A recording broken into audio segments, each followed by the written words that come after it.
You're watching South Asia Newsline, and here are the top stories we are tracking for you on Monday, the 28th of April. Indian diaspora across the globe shows solidarity, demands action against Pakistan. India inks deal to procure 26 Rafale fighter jets from France. And Sindhi activists slam Pakistan over water injustice, terror links.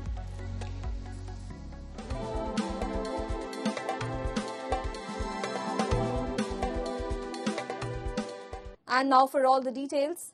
In the aftermath of deadly terror attack in India's Jammu and Kashmir, diaspora members across the globe have gathered in solidarity of the victims and have demanded action against Pakistan. A report.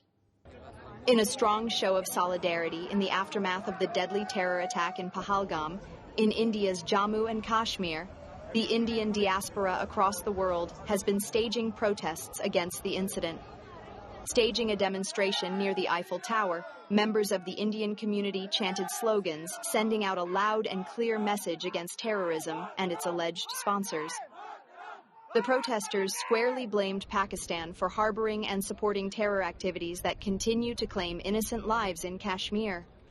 A similar show of solidarity was witnessed at the Indian High Commission in London, where Indian diaspora members gathered to condemn the deadly incident. A massive candlelight vigil and rally was also organized this past weekend by the Indian community in Toronto, joined by Jews, Baloch, and Iranians. The gathering denounced the terror attack in Pahalgam and urged the Canadian government to declare Pakistan a terror state for aiding terror groups. Look, we are here to protest against the atrocities which have happened in Pahalgam on 22nd of April. And you know that the Islamic terrorists from Pakistan who are behind us, they came and killed the 27 innocent tourists and injured many. We as Indians are here, we're protesting in favor of our Indian government's response, obviously because they are protesting shamelessly after doing the Islamic terrorism in India from so many years. Citizens know. गोलियां मारना कोई बहादुरी का काम नहीं सी अतवाद ना कोई धर्म है ना कोई ईमान है अतवाद सिर्फ एको बोली है वो है गोली इन्हां दे विच इन्नी हिम्मत नहीं है कि हिंदुस्तान की फौज का सामना कर सकन किसी भी अतवाद ना कि पाकिस्तान की आर्मी दे विच भी ये हिम्मत नहीं है कि हिंदुस्तान की फौज का सामना कर सकन. Meanwhile, amid the heightened tensions between the two neighbors, India said on Monday it had responded to unprovoked firing from Pakistan along the line of control for the fourth consecutive night.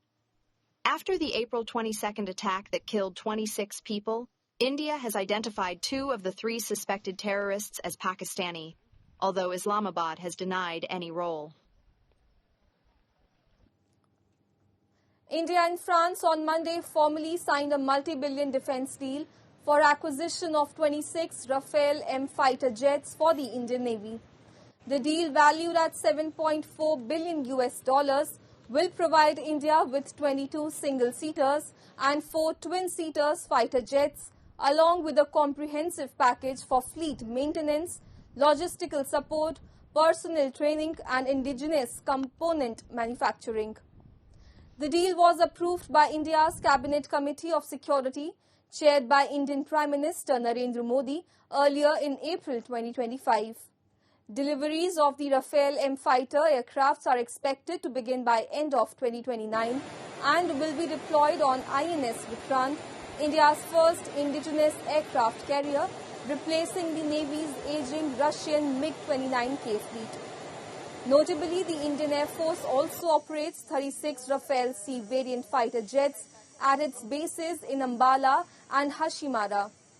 The latest deal will raise the total number of these 4.5 generation fighter aircraft to 62, significantly boosting the defense infrastructure for India.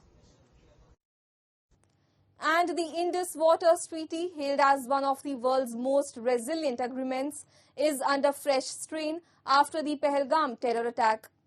India has warned of re-evaluating all pacts with Pakistan, including this vital water-sharing deal.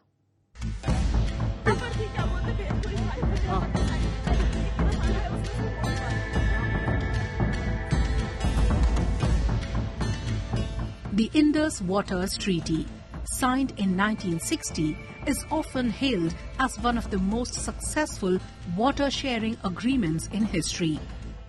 Brokered by the World Bank between India and Pakistan, it has survived wars, terrorism, and decades of hostility. However, the Pahalgam terror attack on April 22nd has once again pushed this historic treaty into turbulent waters. How? ANI explains. After the partition of 1947, India and Pakistan inherited a shared river system, the mighty Indus and its 5 tributaries, the Jhelum, Chenab, Ravi, Beas and Satluj. With water crucial for agriculture, survival and economic development, disputes erupted almost immediately. Realizing the risk of another war, this time over water, the two countries, with the mediation of the World Bank, signed the Indus Waters Treaty in Karachi in 1960. Under the treaty, the eastern rivers Satluj, Beas and Ravi were allocated to India, while the western rivers Indus, Jhelum and Chenab were allocated to Pakistan. What makes the Indus Waters Treaty so extraordinary is that it survived the 1965 Indo-Pak War, the 1971 Bangladesh Liberation War and the Kargil conflict in 1999.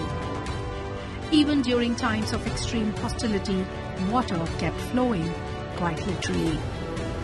But could that be changing now? India has blamed Pakistan-based terror groups for the Pahalgam terrorist attack, which killed 26 tourists and injured many others. The Indian government has signalled a re-evaluation of all agreements with Pakistan, including the Indus Waters Treaty. Unlike surgical strikes or air raids, water is an existential issue for Pakistan. Any disruption to the Indus system would severely impact Pakistan's agriculture, economy and daily life at a fundamental level. Pakistan is heavily dependent on the Indus River system, with nearly 80% of its agriculture relying on these waters for key crops like wheat, cotton and sugarcane. Already battling severe water stress, any disruption could lead to food insecurity, rural economic collapse and internal unrest. If India were to begin diverting more water, building reservoirs or delaying flows during crucial farming seasons, it could seriously cripple Pakistan's fragile economy. In retaliation, Pakistan has closed its airspace to Indian-operated airlines. Meanwhile, chairman of the Pakistan People's Party Bilawal Bhutto Zardari issued a bizarre warning to India. Pakistan will have to pay a very heavy price, और अभी तो ये शुरुआत हुई है, क्योंकि ये जो टेररिस्ट होते हैं, they take away the most fundamental right, human right, which is the right to life.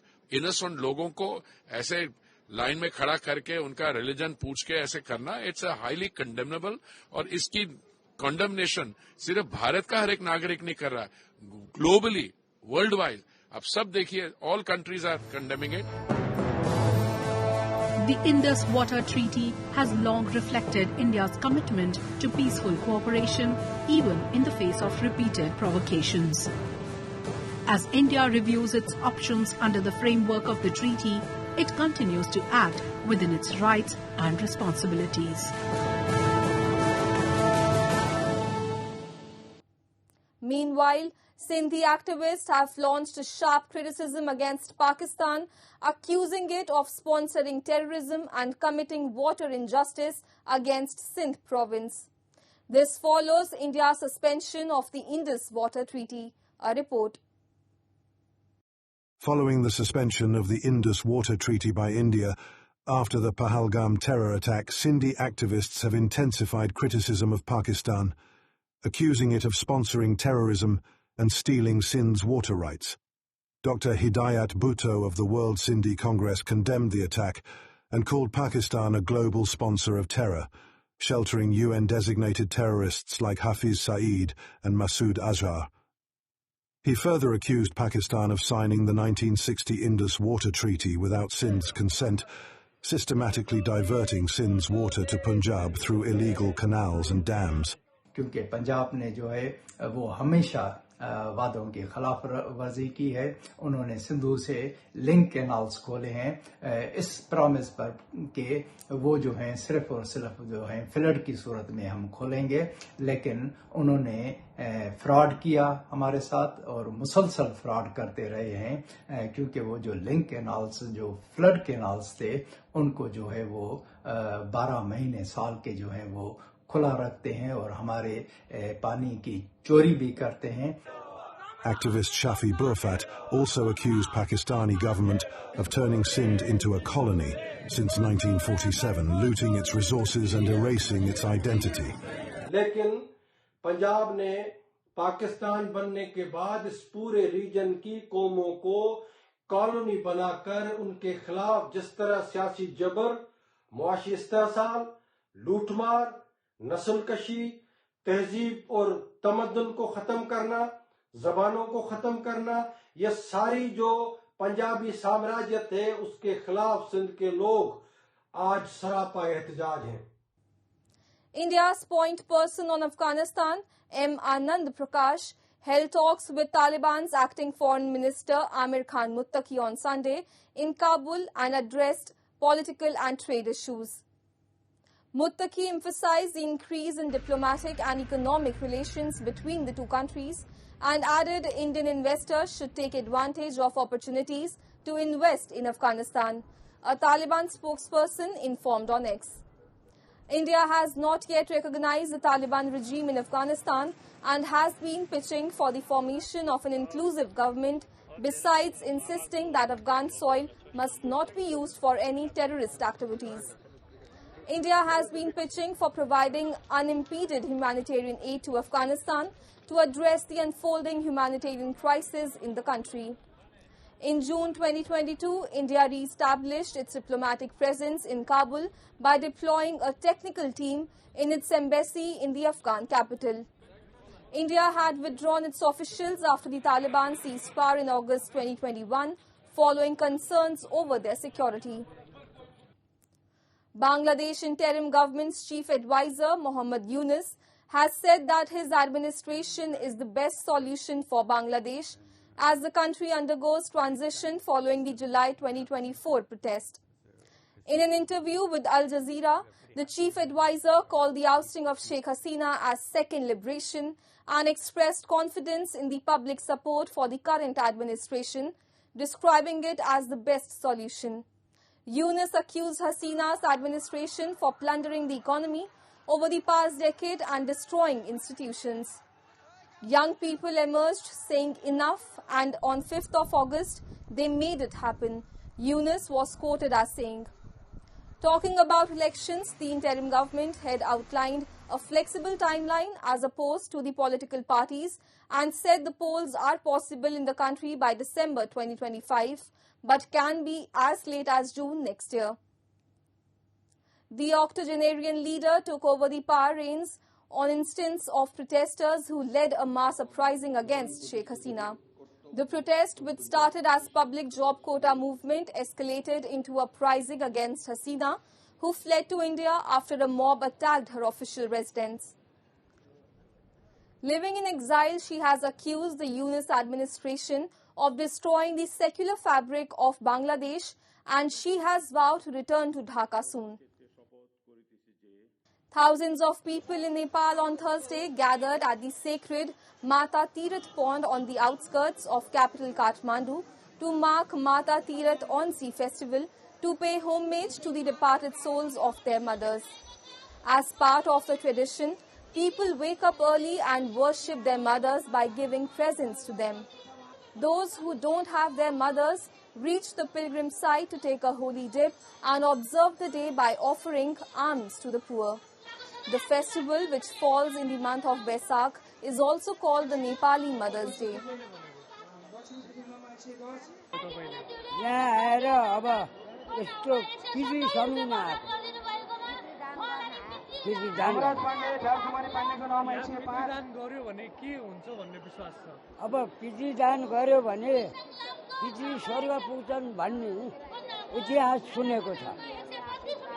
आशीर्वाद माग्ने पृथ्वीहरूसित यहाँ आएर। According to the legends, once a cowherd lost his mother and was so depressed that he came to water storage pond in the forest. Surprisingly, he saw his mother's face appear in the water. From that day on, the festival is celebrated. People believe that coming to this place on this occasion brings peace to the departed souls of their mothers. हामीले बाआमालाई खानेकुराहरू मिठो परिकार बनाएर खुवाइन्छ अब घुमाउन लगिन्छ त्यही गरिन्छ That's all in tonight's edition. We will see you same time tomorrow. Good night.